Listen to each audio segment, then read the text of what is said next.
सटाणा नगर परिषदेच्या 72 वर्षांच्या इतिहासात प्रथमच सलग 7 तास चाललेल्या आणि तब्बल 111 विषयांवर सविस्तर चर्चा झालेल्या सर्वसाधारण सभेची ऐतिहासिक नोंद झाली।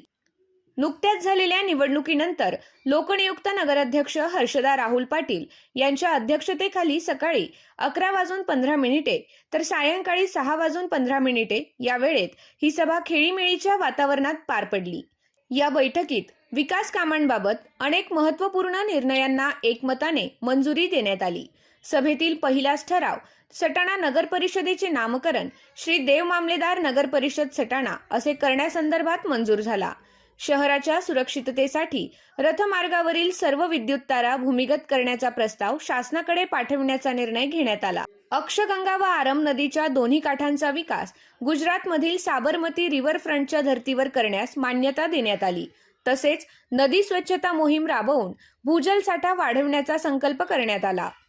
संपूर्ण शहरात भूमिगत गटार योजना राबवून सांडपाण्यावर प्रक्रिया करून त्याचा हरित पट्ट्यासाठी वापर करण्याचा निर्णय घेण्यात आला।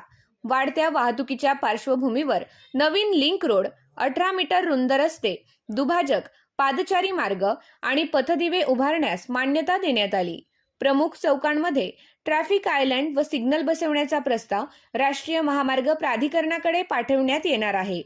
शहरात सीसीटीव्ही व्यवस्था, विनामूल्य वायफाय, आपत्ती व्यवस्थापनासाठी ध्वनिवर्धक यंत्रणा, सौर ऊर्जा प्रकल्प तसेच अत्याधुनिक डिजिटल नगरपरिषद इमारत उभारण्यासही मंजुरी देण्यात आली।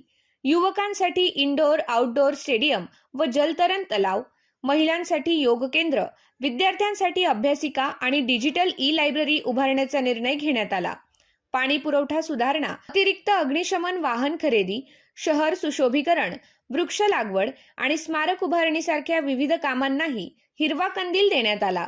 ऐतिहासिक स्वरूप धारण केलेल्या या सभेला उपनगराध्यक्ष सुमित वाघ, मुख्याधिकारी ज्योती भगत, जनसंपर्क अधिकारी हिरालाल कापडनीस, गटनेते चेतन रौंदळ, राहुल पाटील, ॲडव्होकेट मनीषा पवार यांच्यासह सभापती, नगरसेवक आणि विभाग प्रमुख उपस्थित होते।